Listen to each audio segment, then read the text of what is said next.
बिस्मिल्लाहिर्रहमानिर्रहीम। अस्सलाम वालेकुम नाज़रीन, आप देख रहे हैं प्रोग्राम पॉलिटिक्स एट 10 और मैं हूं नायाब बदर। आज से ठीक 27 साल पहले 28 मई 1998 को पाकिस्तान ने बलूचिस्तान के चागी के पहाड़ों में 6 एटमी धमाके करके भारत के 5 धमाकों का जवाब दिया और जनूबी एशिया में ताकत का तवाजुन बहाल कर दिया। इसी दिन दुनिया ने सुना अल्लाह अकबर की वो सदा जो चागी के पहाड़ों से गूंजी और पाकिस्तानी कौम के दिलों में फख्र और सलामती का यकीन बन गई।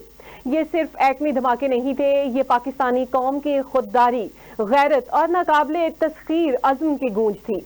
आज का दिन हमें याद दिलाता है उन हीरोज का जिन्होंने आलमी दबाव, मुआशी पाबंदियों और खतरात के बावजूद पाकिस्तान को नाकाबिले तस्खीर दिफा फराहम किया। आज के दिन हम सलाम पेश करते हैं हमारे साइंसदानों को, अफवाज पाकिस्तान को और उस क़यादत को जिन्होंने हर दबाव के बावजूद पाकिस्तान के मफाद को मुकद्दम रखा। यौम तकबीर सिर्फ एटमी ताकत बनने का दिन नहीं, ये कौमी गैरत, इत्तेहाद और इस्तेकामत का दिन है। नाज़रीन याद रखें, ताकत सिर्फ हथियारों में नहीं होती, इत्तेहाद, अज़म और हुब्बुल वतनी में होती है। आइए आज तजदीद अहद करें कि पाकिस्तान को न सिर्फ दिफाई बल्कि मुआशी, तालीमी, साइंसी और अखलाकी मैदान में भी एक अजीम कुव्वत बनाएंगे। याद रखिए, ये पाकिस्तान है, नाकाबिले तस्खीर पाकिस्तान। क्या यौम तकबीर को हम सिर्फ फौजी कामयाबी के तौर पर मनाएं या इसे कौमी हिकमत अमली बनाना भी हम तसव्वुर कर सकते हैं? इसके अलावा आज हम यौम तकबीर के साथ साथ बात करेंगे कि 28 मई वो दिन जब दुनिया ने पाकिस्तान के अज़म, गैरत और खुद मुख्तारी का नाकाबिले तरदीद ऐलान सुना। यौम तकबीर सिर्फ एटमी धमाकों की सालगिरह नहीं, ये उस इज्तमाई अज़्म की याद है जो एक कौम बनकर हमने दुनिया को दिखाया।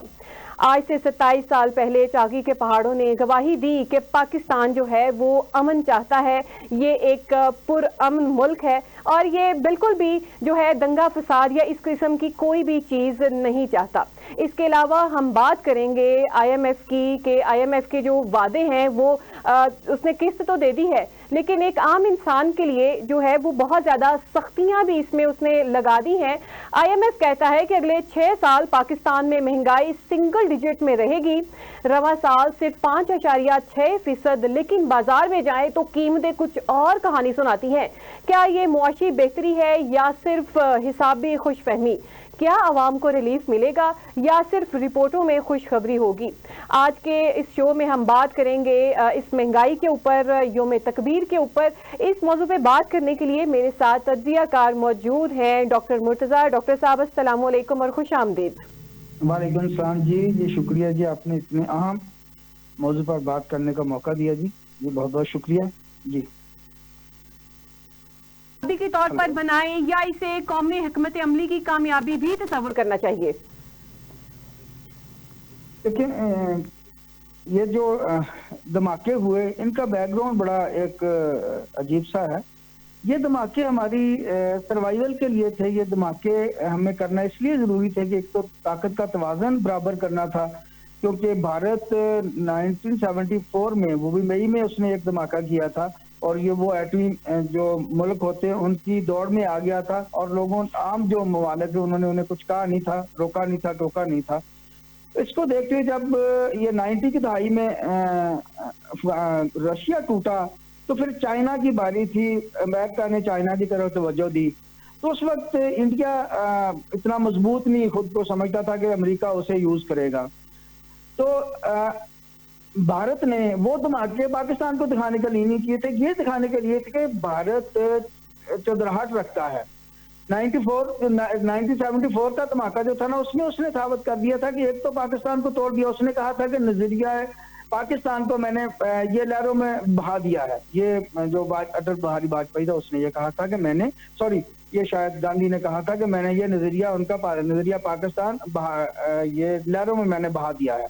और बांग्लादेश हो पाकिस्तान दो हिस्सों में 1974 में धमाका किया। उसने ये कहा कि मैं चौधरी हूँ, जाकर मुझे चौधरी तस्लीम करने जनूबी एशिया का। खैर ये चलता रहा और पाकिस्तान ने 1977 से ये कोशिश शुरू कर दी भट्टो के दौर में कि हमने ये धमाके करने। उसके लिए सबसे ज्यादा क्रेडिट जो जाता है वो डॉक्टर वीर साहब को जाता है जिन्होंने जी। तो डॉक्टर साहब, आप क्या समझते हैं कि एटमी धमाकों के बाद पाकिस्तान ने जो आलमी दबाव बर्दाश्त किया, क्या हमारी सियासी क़यादत उस वक्त मुकम्मल यकसू थी? देखिए, अगर सियासी क़यादत की बात करें तो उस वक्त जो बात हुई थी ना, जो धमाके की, सॉरी मैं रुक गया था दरमियान में, जरा एक जी जी ठीक है, आप कंटिन्यू करिए डॉक्टर साहब। अच्छा, वो ना एक जज्बाती थोड़ा हो गया था मैं, क्योंकि उस वक्त बड़ा एक अजीब दबाव था। और पूरी एक मिनट दें मुझे।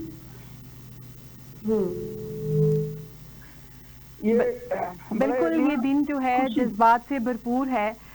अल्लाह ताला ने इतनी बड़ी कामयाबी पाकिस्तान को दी थी। ये ना एक बड़ी कंपेन चली थी उस वक्त ना, डायलॉग हुए थे टीवी पे, इस पे चलते रहे थे, लोगों से पूछा गया था, बड़ी ओपिनियन ली गई थी आम लोगों से, सियासतदानों से, क्योंकि ये जो चीजें होती हैं ना, ये एक बंदे की कहने से नहीं होती, इसमें बड़ा पीछे एक बैकअप बड़ा होता है, एक बैक पे एक सिलसिला चलता है, कार्रवाई चलती है, उसमें कहने के इसके समरात देखे जाते हैं और मुजमरात देखे जाते हैं किसी भी एक्शन के। तो इस एक्शन के सारा कुछ देखा गया था कि इसमें मुजमरात कितने हैं, समरात इसके कितने हैं। पाकिस्तान की सर्वाइवल के लिए धमाके बहुत जरूरी थे। पाकिस्तान एटम बम पहले बना चुका था, धमाके करना जरूर थे। वो भारत ने जो अपने 5 धमाके की, उस वक्त ये जरूरी हो गया कि पाकिस्तान ने धमाके करने। अगर रहेगी बात सियासतदानों की, तो सियासतदानों इतना मैं नहीं समझता उस वक्त जो सियासी क़यादत थी वो उतना ये इसमें खुश थी कि हम धमाके करें। लेकिन क्योंकि बाकी जो पब्लिक थी और जो हमारे साइंसदान थे, आर्मी थी, ये उस वक्त बिल्कुल चाहती थी कि धमाके किए जाएं, और फिर इस सियासी क़यादत को उनके साथ मिलना पड़ा और ये धमाके हुए। ये धमाके नहीं थे बेसिकली, ये जो यौम तकबीर है ना, अल्लाह अकबर की बात करते हैं, उस वक्त ये बताया गया था कि अल्लाह ही बड़ा है। ताकत ये बताया गया था। पाकिस्तान एक इस्लामी मुल्क है जी, इस्लाम के नाम पे बना है। तो ये एक मिनट मुझे दें प्लीज। जी डॉक्टर साहब जज्बाती हो गए हैं, आप दीदा हो गए हैं। ज़ाहिरी बात है कि ये जज्बात से भरा हुआ एक मौजू है कि जिसमें हमारी सियासी क़यादत भी थी, हमारी अस्करी क़यादत भी थी, और सबसे बड़ा जो मैं समझती हूँ जो क्रेडिट है वो डॉक्टर अब्दुल कदीर खान को, कि जिन्होंने हमें इस काबिल बनाया कि आज भी दुनिया सोचती है कि पाकिस्तान में किस तरीके से जो है वो न्यूक्लियर ताकत बन गई, और जो पाकिस्तान के पास एटमी चीज़ें मौजूद हैं वो दुनिया में दूसरे ममालिक में मौजूद नहीं हैं। जी, मैं ना इसमें एक और बड़े बंदे का हिस्सा है इसमें। ये कहानी समझ लें, इसे रियलिटी समझ लें। जब ये साइंटिफिक कर रहा था यूरेनियम को, यूरेनियम को साफ करना, इसमें साइंटिफिक मशीन होती है, उसने घूमना होता है। जब वो घूमती है तो वो ना एक खास कह लें कि स्पीड पे जाके, उसके जो साइकिल थे ना, उस पे जाके वो टूट जाते थे, उसको बनते नहीं थे। तो ये ना एक लोहार के पास गया था डॉक्टर कदीर साहब अपने 2 बंदों के साथ। तो वो अनपढ़ बंदा था। इन्होंने उनसे जाके बात की, बड़ा मशहूर आदमी था, लोहार था वो। उन्होंने उससे बात की, उन्होंने कहा जी मुझे बाकी नहीं पता, मैं आपकी शायद बात समझ गया और आपकी मदद कर सकता हूँ। तो वहाँ आया वो इनके पास, उसने कहा जी दोबारा बनाएं, ये जो बनाते थे ना, पॉट बनाते थे जिसमें उससे घुमाना होता था, जो सेंट्रीफ्यूज में लगाते थे। तो उसने कहा जी कि आप इसको अब डालें। इन्होंने डाला तो वो टेम्परेचर मेंटेन नहीं रहा था। जो पहले हिस्सा डाला गया उसका टेम्परेचर और था, जब बाद में जो सेकंड के हिसाब से टेम्परेचर चेंज होता है, इसको यूनिफॉर्मली कह लें कि मिक्सअप होना होता, तब ये एक सॉलिड रहती है चीज। तो उसका टेम्परेचर सबसाइड डाउन हो जाता था। तो उसने कहा जी इसको ऐसा करें, आप टेम्परेचर मेंटेन रखें, इसे एक ही आपने एक ही वक्त में डेलना है इसे। तो एक वक्त में डेला गया, वो बन गया, मशीन बन गई। जब उसको चलाया गया तो वो जो मौजूदा हमें उसके दरकार थे ना साइकिल, उससे भी ज्यादा हो गया। तो मैं कहता हूँ इन लोगों का भी हाथ है। अच्छा। और इसके साथ साथ डॉक्टर कदीर ने बड़े कह लें कि माइजरेबल हालात से, हमारे पैसे इतने नहीं थे, कौम इतने फाइनेंशियली मजबूत नहीं थे, एटम बम पे बड़े पैसे लगते हैं, तो एक छोटा से रिएक्टर मंगवाया गया। कैसे रिएक्टर आया ये अलग कहानी है। तो इसमें मैं कह लें कि ज्यादा डॉक्टर कदीर के साथ साथ भट्टो को बड़ा क्रेडिट देता हूँ कि जुल्फकार अली भट्टो ने एक ये बात कही कि हम घास खा लेंगे।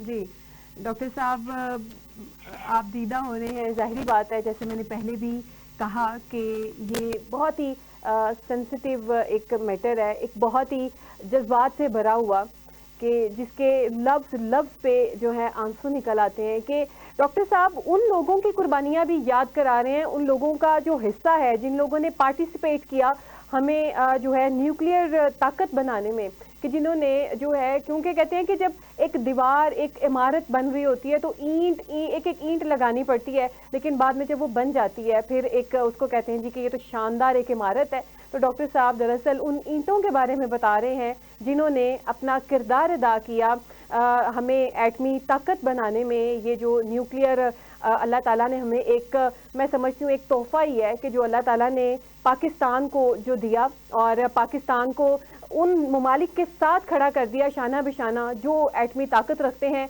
जो वो लोग आज पाकिस्तान से डरते हैं कि पाकिस्तान के पास भी एटमी ताकत है, और जिस तरीके से अभी पिछले दिनों में इंडिया और पाकिस्तान की जो है वो एक जंग का समा था, इंडिया जिस तरीके से पाकिस्तान के ऊपर अटैक कर रहा था, बहुत बहुत महंगे राफेल तैयारे उसने भेजे, इसके अलावा दूसरे तैयारे भी भेजे, ड्रोन्स भेजे, सुसाइडल जो ड्रोन्स थे, लेकिन क्या हुआ कि उसको जो है मुंह की खानी पड़ी। बेशक यहाँ पे टेक्नोलॉजी की जंग हुई है, लेकिन इसके साथ साथ जो हमारे पायलट्स हैं, हमारी जो फौज है, उनका भी बहुत, मैं समझती हूँ बड़ा हाथ है। जहाज तो इन्होंने भी रखे हुए हैं, लेकिन बात चलाने की होती है।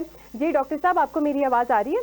जी, आपकी बात बिल्कुल ठीक है जी। जी, ये जो एक जज्बा है ना कौमी गैरत का, कौमी हरियत का, ये जज्बा मुसलमानों में सबसे ज्यादा है। मैं पाकिस्तान में इससे ज्यादा बात करता हूँ, पाकिस्तान में सबसे ज्यादा है। पाकिस्तान ने तो ये जो साइबर के साथ जंग लड़ी थी उसमें भी इंडिया को बता दिया था कि जंगे हथियारों से नहीं होती, जज्बों से होती है।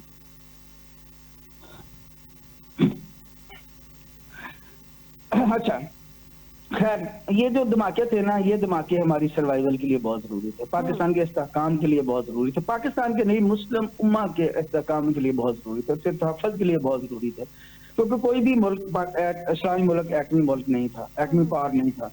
तो पाकिस्तान में जिस तरीके से आपने भी फरमाया कि भुट्टो साहब का भी बड़ा अहम किरदार था, जरा उनके किरदार पे थोड़ी सी रोशनी डालिएगा। देखिए, जब 1977 में इसको स्टार्ट किया गया तो उनकी हुकूमत थी इसको कर ले कि डॉक्टर कदीर साहब को इधर लाना, उनको वो की इतनी तनख्वाह उन्हें नहीं मिल रही थी जितनी वहां उन्हें मिल रही थी ऑलैंड में। तो वो एक कह लें कि बड़े सीजन पॉलिटिशियन थे, सॉरी साइंसदान साइंटिस्ट थे। उन्होंने जो न्यूक्लियर फिजिक्स है उसमें उनका काम था, ये न्यूक्लियर फिजिक्स का ही काम है जो एटमी उन्होंने एटम बम बनाया। तो उनको यहाँ लाना, फिर इस चीज को, ये बड़ा मुश्किल था। यहाँ कुछ साइंसदान ऐसे थे जो एक्सेप्ट नहीं कर रहे थे उनको यहाँ करने के। ये बड़ा एक सिलसिला चला था कि जो लोग बैठे थे वो चाहते कि ऐसा ना हो, वो आए ना, ये नहीं चाहते कि एटम बम ना बने, पाकिस्तान तरक्की ना करे इस मैदान में, लेकिन एक जेलसी थी।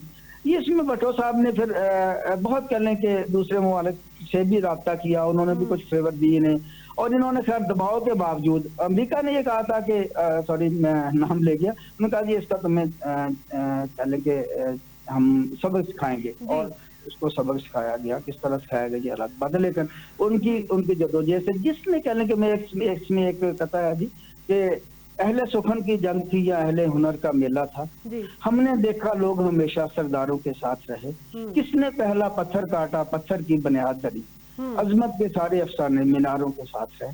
लेकिन उसके पीछे बड़ी एक कहानी है, बड़ी लोगों की कुर्बानियां हैं, बहुत लोगों ने जानें कुर्बान की, बहुत लोगों ने माल कुर्बान किया, अपनी जिंदगी कुर्बान की। डॉक्टर कदीर साहब ने अपनी पूरी जिंदगी पाकिस्तान को मजबूत बनाने में लगा दी। ना वो सियासतदान थे, ना इतनी तनख्वाह थी, ना लवाजमात थे इतने, ना लग्जूरियस लाइफ थी, सिर्फ उनका एक ही मकसद था कि मैंने पाकिस्तान को एटमी ताकत बनाना है। जी बिल्कुल, और उसने एटमी ताकत बना दिया बिल्कुल। कौम के असल हीरो हैं वो। अच्छा डॉक्टर साहब बताइएगा, हमारी जो एटमी ताकत है हमारे पास, वो कौन से ममालिक को बीट करती है, और कौन से ममालिक के पास वो एटमी ताकत है जो हमारे पास है?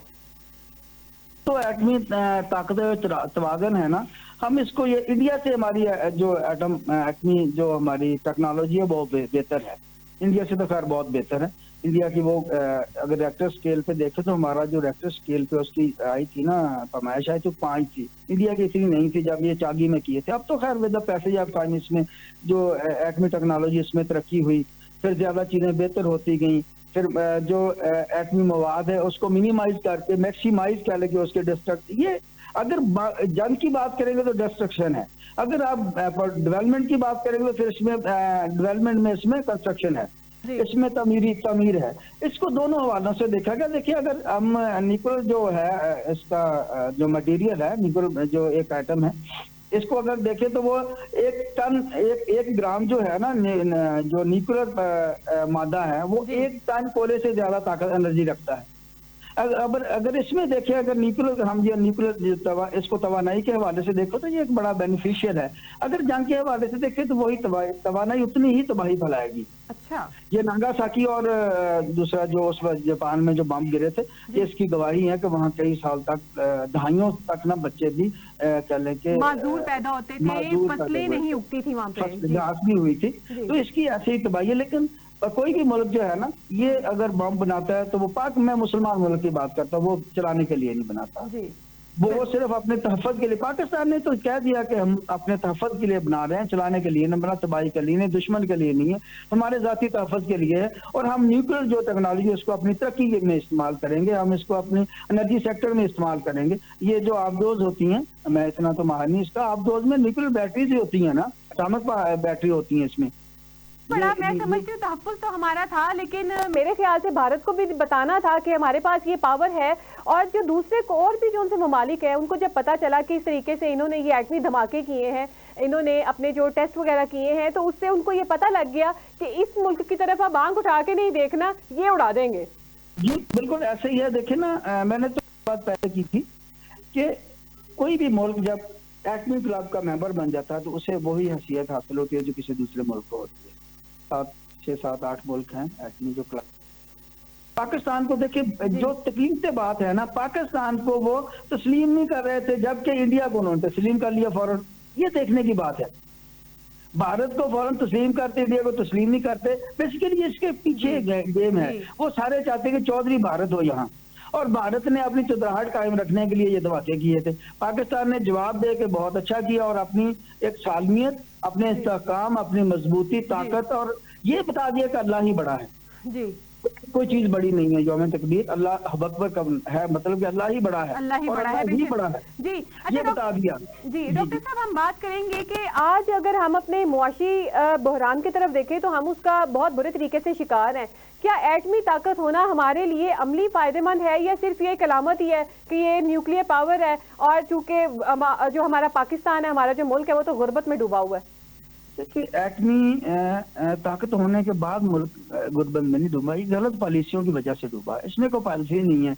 आप देखिए, जो एनर्जी इतनी महंगी कर रहे हैं, बिजली इतनी महंगी कर रहे हैं, गैस इतनी महंगी कर रहे हैं, और टेक्सटाइल बंद हो रही है, फैक्ट्रीज बंद हो रही हैं, तो आप कैसे फाइनेंशियली बेहतर होंगे? ये तो पॉलिसीज पे है ना। एटम बम तो नहीं कहता ना आप ये ना करें, एटम बम तो बना लिया, जितने पास बजट का लग गया, किस तरफ से बजट आया ये अलग इशू है। बजट आया, हमने बना लिए। अब तो वहाँ एक नॉर्मल जो है ना रिसर्च हो रही है, वो होती रहती है, सभी मुल्कों में होती है। हमारा जितना दिफा पे हो रहा है वो एक अलग है, लेकिन हमारे पास प्लानिंग नहीं है, हमने प्लानिंग की नहीं। हमने ये देखा ही नहीं कि हमने मैंने शायद एक प्रोग्राम में पहले भी कहा था कि हमने जो आम पब्लिक है इसको देखा ही नहीं, हमने इनके मसाइल को देखा ही नहीं। ठीक है, जितने ये हमारे है ना साहिब इक़्तिदार और क्या कहूँ मैं, जो इक़्तिदार के ईवानों में बैठे, इनकी तो अपनी सोच है, अपनी मर्जी है, दूसरे को दबाने की कोशिश कर रहे हैं। दो पार्टियों ने 35 साल एक दूसरे को चोर कहा, बुरा भला कहा, वो एक तरफ बैठी है, तीसरी पार्टी एक तरफ बैठी है।